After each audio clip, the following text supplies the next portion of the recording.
Começamos. Bem, pessoal, oficialmente, então, muito boa noite para todos vocês. Espero que todos aí estejam bem, né? Cheio de saúde aí, dentro de todas as limitações que a gente tem aqui nesse momento. Mas espero que vocês estejam todos bem aí. Nessa aula, nós vamos falar um pouquinho sobre o ciclo 2, né? E as orientações da nossa atividade que está em andamento. Então, na nossa aula anterior, nós trabalhamos aí com o ciclo 1, a introdução a esse conceito das tecnologias nesse nosso mundo moderno, desse novo tempo que a gente vive hoje, né? E hoje nós vamos falar sobre a questão das linguagens e das identidades. Mas antes de falar isso, eu quero reforçar com vocês aqui a importância da entrega da atividade 1. Quem ainda não entregou a atividade 1, gente, não vamos deixar acumular. A gente sabe que a vida da gente é tão corrida, né? Se a gente deixa acumular, vai virando uma bola de neve e depois a gente não consegue dar andamento nas coisas aí. Então, é muito importante, além disso, além do conteúdo, as atividades, elas são uma forma de fazer com que você vai estudando aos poucos para a nossa prova, né? Independente se presencial ou se online, é uma forma de fazer você resgatar os principais pontos da nossa disciplina e não deixar tudo para estudar lá na frente, tá? Então, dá tempo ainda. As correções, nós estamos fazendo as correções com bastante agilidade, a equipe de tutoria aí é muito rápida para esses retornos, então, grande parte das atividades entregue já está corrigida. Então, eu peço que aí quem ainda não entregou, não deixa para entregar muito mais tarde, não, vamos fazer para não ir acumulando, tá bom? Pessoal, na aula passada também eu falei com você sobre algumas referências de leitura extra, e o assunto que nós estamos tratando, como eu coloquei para vocês na aula passada, é a gente trabalhar com as tecnologias e sempre refleti-las de forma crítica. Não aceitar tudo que a mídia nos traz, não aceitar tudo que a tecnologia, que os meios de comunicação nos trazem, né? E aí eu indico para vocês essas 3 obras, para quem quiser um aprofundamento aí de leitura, que tratam os assuntos que nós estamos discutindo na disciplina, né? Que também foram trabalhados aí. Eu destaco muito essa obra do Pierre Levy, porque é uma obra que foi escrita lá em 97, mas ela traz para a gente uma escrita muito atual. A impressão que a gente tem é que o Levy escreveu ela hoje, tá? Então vale muito a pena a leitura. Quem tiver disponibilidade, quem tiver interesse em aprofundar um pouco no assunto, vale a pena a leitura dessa obra Cybercultura do Pierre Levy. E essas 2 outras obras são da mesma coleção aí, Teoria Crítica, e ela discute tanto essa questão da nossa era digital, quanto essa questão da nossa cultura nesse momento digital, né? Então, elas são obras também muito acessíveis, de um vocabulário bastante simples aí também, apesar de ser um assunto de discutir a teoria crítica, mas são muito acessíveis para o nosso dia a dia, para o nosso contexto. Então, em todas as aulas eu vou trazer algumas indicações para vocês, porque tem gente que sempre gosta de aprofundar um pouquinho sobre os assuntos. Bem, então, sobre o nosso ciclo 2, né? Nosso ciclo 2, se vocês deram aí uma olhadinha no ambiente, vocês vão olhar que nós temos aí 2 aulas disponíveis. O que esse nosso ciclo 2 está trazendo? Ele está falando sobre as linguagens e as construções de identidade nesse nosso momento contemporâneo, né? Então, quais são os nossos princípios de conduta num trabalho coletivo e como que acontece a comunicação e a linguagem nesse nosso ambiente de internet, que nós estamos vivenciando isso o tempo todo, né? Então, eu trouxe esse esqueminha aqui, só para que a gente possa pontuar e resgatar aqui os principais termos que foram trazidos para a gente nessa unidade 2, né? Então, o que a gente viu nessa unidade 2? Então, um dos pontos que é a internet, nós estamos falando de redes, né, de uma linguagem e de construir uma identidade nesse nosso meio. E o que meio que é esse? É o meio da rede, é o meio da internet. Quando a gente fala de internet, então, a gente sabe que existe uma comunicação que acontece nesse meio e que usa aí de uma linguagem própria. E aí a gente precisa ter cuidado com essa linguagem que é trabalhada na internet, porque é um tipo de linguagem que muitas das vezes ela é válida no ambiente na internet, nas redes sociais, nos chats, na comunicação rápida e informal, mas nem sempre ela é bem aceita no meio acadêmico ou no seu ambiente profissional. Então, aqui no nosso ambiente, nas nossas atividades, na sua comunicação profissional, no seu ambiente de trabalho, muitas das vezes você precisa aí ter cuidado com os internetês, com os emotions. E aí, de onde que vieram esses emotions, né? Então, naquela época, os primórdios aí do início da nossa comunicação em rede, não existia muito essa situação que a gente tem aqui, né? A comunicação em vídeo praticamente não existia. E aí, o que que a gente tinha? A gente precisava fazer uso do recurso dos emotions. A gente precisava usar aquelas carinhas para quando a gente falasse, escrevesse alguma coisa nos nossos textos, eles não parecessem tão duros. Então, quando a gente fala assim, fala a verdade, você percebe a minha entonação, você percebe a minha face, você sabe que eu não estou falando bravo. Agora, se eu escrevo para você, fala a verdade, não tem entonação, não tem nada, como que você vai interpretar isso? Você vai receber isso de acordo com o seu humor, de acordo com o seu dia a dia, de acordo com a pressão que você está vivendo naquele momento. E a comunicação escrita, gente, ela é extremamente complexa. Às vezes, uma vírgula fora do lugar, às vezes, a falta de um emotion num determinado local causa um desconforto muito grande. A escrita é fria, né, Alessandra? E a gente precisa ter um cuidado aí com essa comunicação. Então, o emotion, ele veio desse momento, quando a gente não tinha esses outros recursos, né? O recurso do áudio, o recurso do vídeo, só que ele ficou, né? Muito da nossa comunicação na internet hoje ainda é escrita. A gente tem que ter cuidado com os abusos, né? Com o excesso de emotion, que também parece que o teu texto não é sério, né? Então, a gente precisa ter cuidado com isso.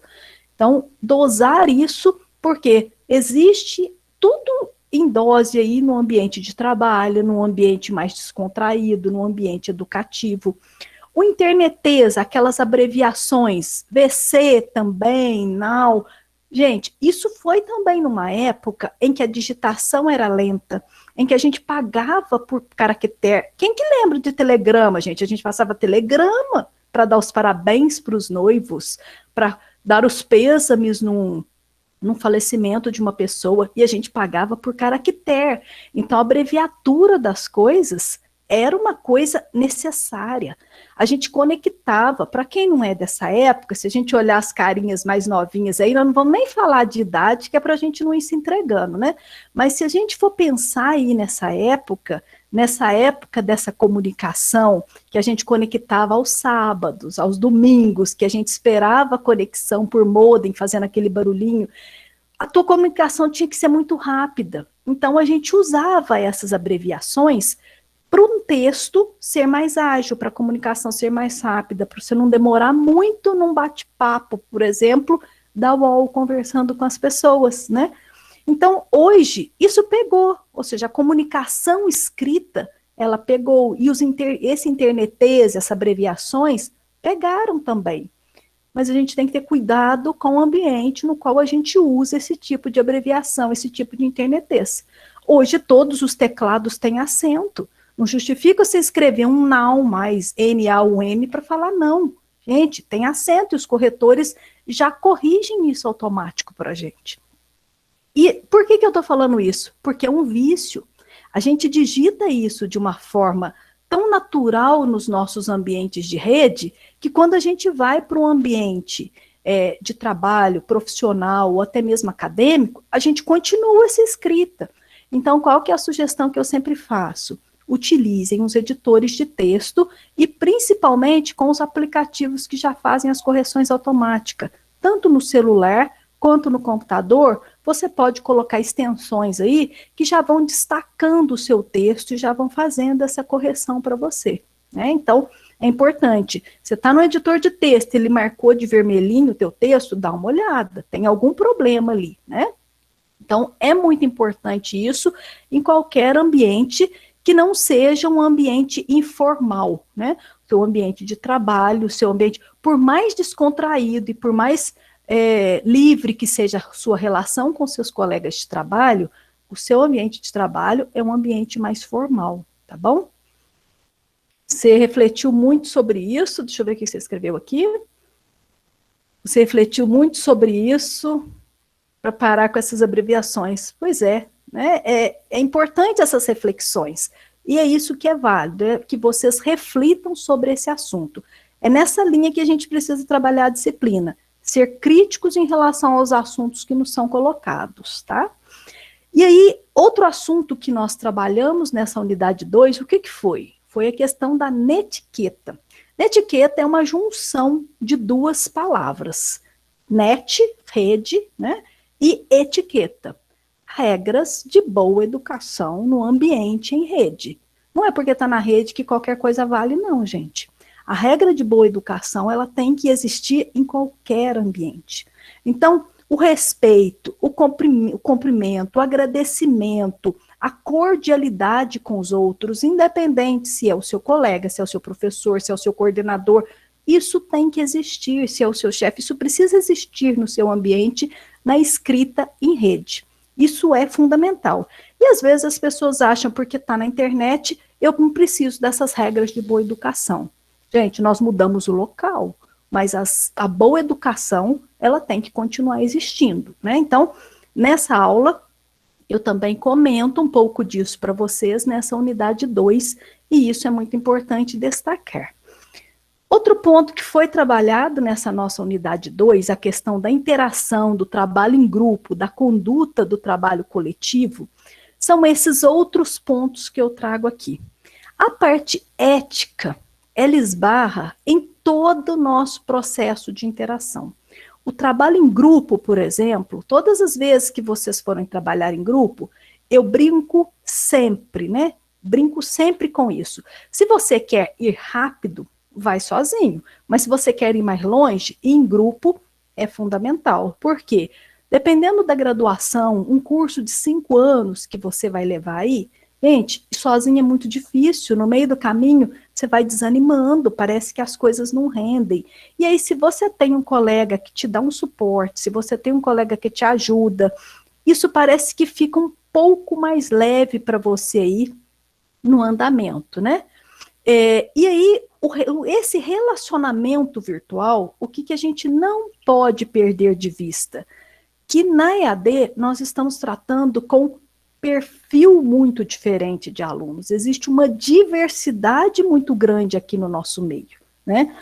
Nesse momento aqui de aula, vai mais ou menos, Maria Eduarda, vai mais ou menos aqui uns 15 minutos ainda, tá? Uns 15 minutinhos a gente encerra, até umas 9h30, 9h40, tá bom?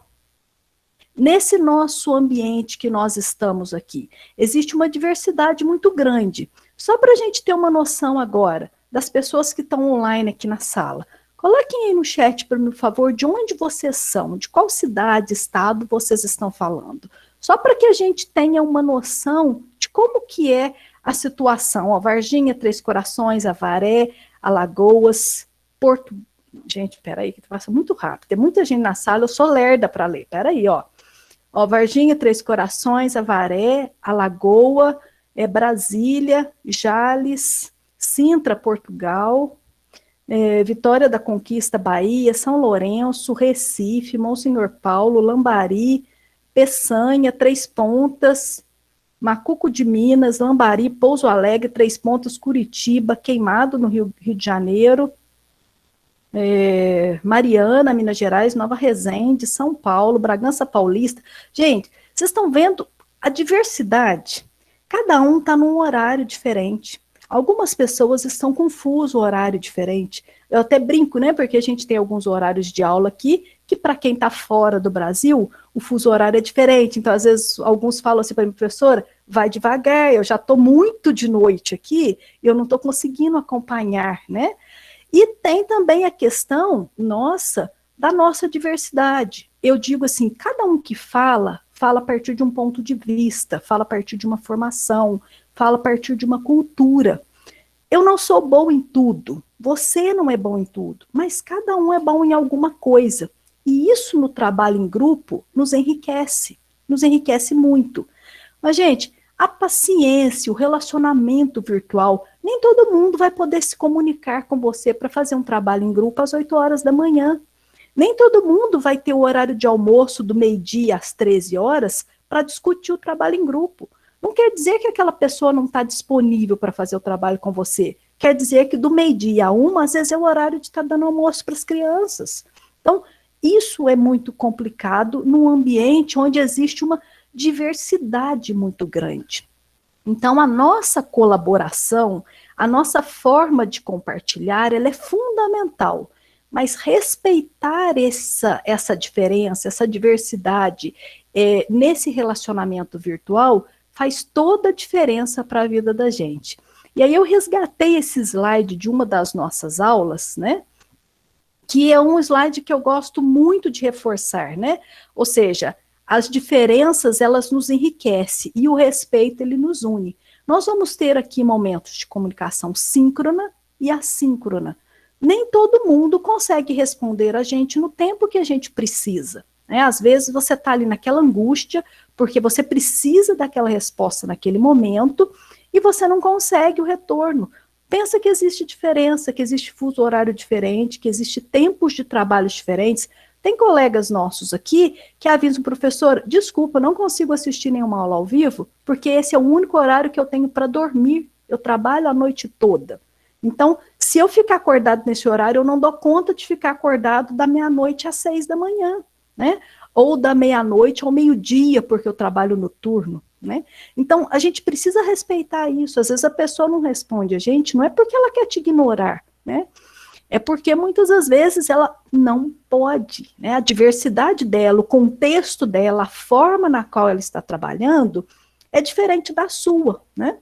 Então a gente precisa respeitar. Eu acho que assim, todas as vezes que a gente fala do trabalho coletivo, seja ele no nosso ambiente acadêmico, seja ele no nosso ambiente profissional, é importante a gente perceber que existem perfis diferentes, que existem contextos diferentes e que isso não nos torna melhores ou piores do que os outros, somente em condições diferentes para desenvolver uma determinada atividade. Habilidades diferentes nós vamos ter? Sim. Gente, eu sou péssima em combinar a cor. Não me dá um slide para montar com 2, 3 cores que vai ficar um trem mais baranga do mundo. Mas eu sou boa para fazer resumo. Então, assim, vamos explorar aquela qualidade que a pessoa tem. Num trabalho em grupo, alguns conseguem ser mais líderes, alguns conseguem desenvolver melhor a liderança, distribuir melhor as tarefas, né? E outros não. Então, isso é muito complexo, né? E aí, quando a gente fala de construir identidade, de linguagens nesse nosso ambiente contemporâneo, nós não podemos perder de vista as questões que envolvem ética e responsabilidade, seja ela no ambiente acadêmico, seja ela no nosso ambiente social, seja ela no nosso ambiente profissional. E existe a necessidade dos indivíduos de construir essa identidade, ela precisa ser construída. A gente não nasce um ser humano ético e responsável. Isso é construído ao longo da vida, gente, né? E aí, essa construção de identidade, ela vai derivar de escolhas, ela vai derivar de relações. Se eu trabalho sempre sozinho, eu sempre vou achar que as minhas coisas são maravilhosas. Ninguém me critica, ninguém me pontua os meus problemas, ninguém me diz onde eu sou boa, onde eu sou ruim. Então, eu acho que eu sou a bonitona da Lalachita. Quando você trabalha com outro, isso tanto serve para o trabalho em grupo, no meio acadêmico, tanto serve para o nosso ambiente profissional, é aí que as pessoas começam a pontuar onde você não é tão bom assim.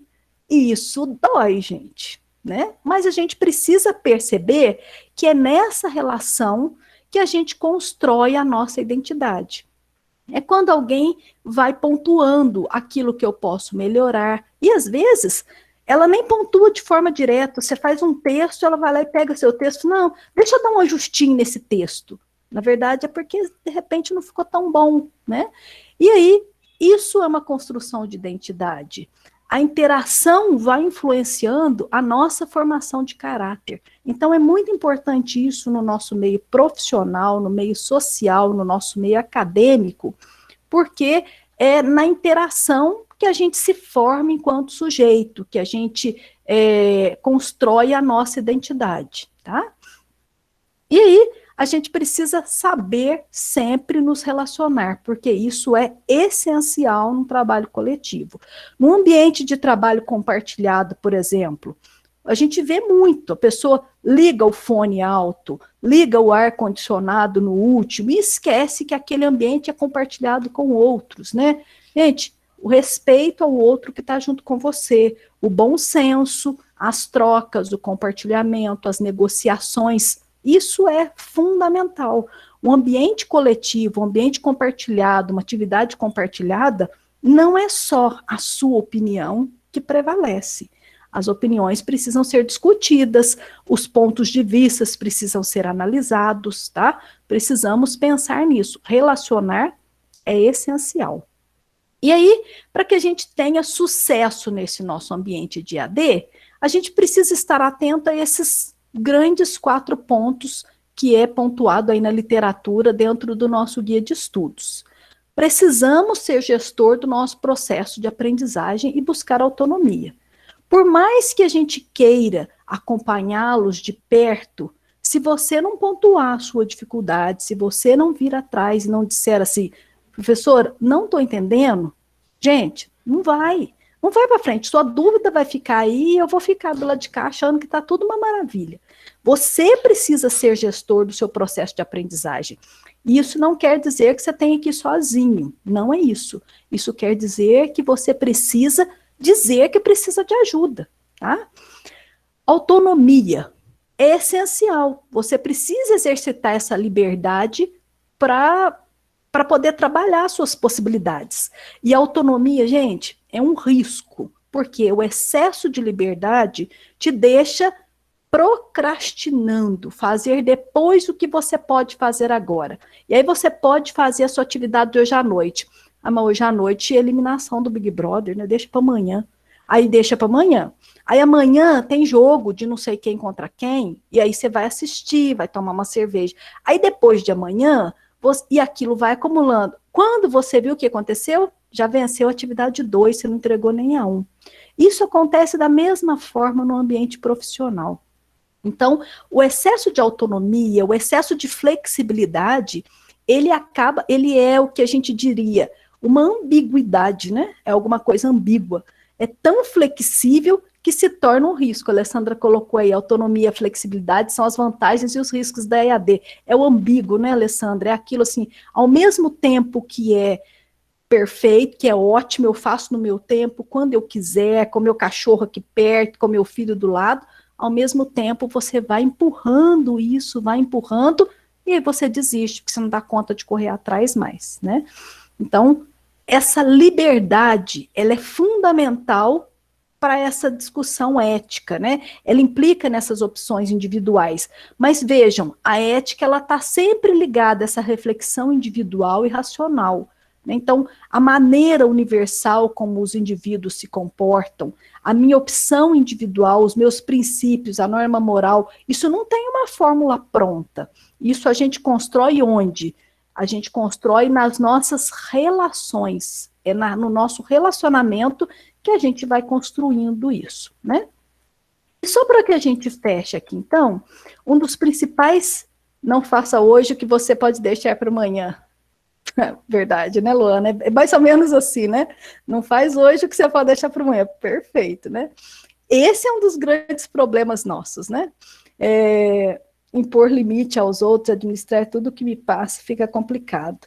Então, às vezes a gente precisa, em alguns momentos, tem pessoas que precisam de um acompanhamento mais de perto. Tem pessoas... A gente poderia deixar as atividades para vocês entregarem mais para o final? Poderíamos, mas a gente sabe que algumas pessoas não trabalham muito bem com esse excesso de falta de limite. E aí você, não é para entregar hoje, vou estudar semana que vem. Ah, posso entregar semana que vem? Vou estudar na sexta.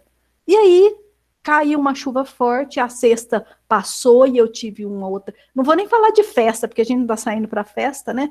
Mas a gente sempre arruma alguma coisa para fazer. Gente, eu não sei vocês, mas quando a nossa vontade é de dar o calote em alguma coisa, você acha 500 coisas mais importantes para fazer e você acha tanta justificativa para isso, que assim, não tem nada, você consegue construir uma tese de justificativas para explicar por que você não fez. Se você tivesse feito, você gastaria menos tempo, né, do que aquela tamanho daquela justificativa que você traz. Normalmente é assim, né? E aí, sobre a nossa atividade, então, as nossas questões objetivas, que estão na atividade 2, elas estão trabalhando com os conceitos de síncrono e assíncrono. E aí, o que é o síncrono e o assíncrono? Agora, nós estamos no momento síncrono. Nós estamos no momento em que a gente pode conversar no mesmo tempo. Apesar de espaços diferentes, nós estamos compartilhando do mesmo tempo. Assíncrono é quem vai assistir essa aula gravada. Então, as nossas atividades são assíncronas. A diferença do conceito, no mesmo momento, síncrono. Em momentos diferentes, assíncrono. A questão da netiqueta, internetês, colaboração e EAD, que eu já pontuei esses conceitos no começo, então, dessa aula. Outros conceitos que são trabalhados também nas nossas questões objetivas. Para o trabalho em grupo. O que é necessário para o trabalho em grupo? Nós precisamos compartilhar ideias, nós precisamos fazer uma busca conjunta de soluções, não é só mais a minha solução que é válida. Eu preciso trabalhar com as diferentes opiniões. Tudo isso é fundamental no trabalho em grupo. Sobre os princípios de conduta, temos que trabalhar aí com a questão da ética, do respeito à diversidade, das regras de comportamento, da interação, da linguagem. Então, esses pontos foram trabalhados aí na nossa atividade, nas nossas questões objetivas. Então, além disso, nas questões objetivas, a gente tem, assim, os trabalhos em grupo são feitos para desenvolver habilidades de liderança, melhorar a comunicação com os colegas, as tarefas e os trabalhos que envolvem aprendizagem na educação à distância. Então, as nossas questões objetivas versam exatamente sobre esses pontos que eu levantei aqui para vocês. O que é netiqueta, o que é internetês? É só uma forma de reforçar os conceitos que foram trabalhados na nossa unidade 2. E aí nós temos uma questão aberta, é uma questão pessoal, de resposta pessoal, que eu pergunto para vocês, enquanto um aluno de AD, considerando esses mistos de tempos que nós temos, tempos particulares, profissionais, familiares, como que você vai organizar o seu tempo de estudo? Se não tiver uma organização, você sabe que você não vai conseguir, né? Porque o teu tempo profissional engole o teu tempo particular e o particular engole o familiar e não vai te sobrar tempo aí para o seu momento de estudo.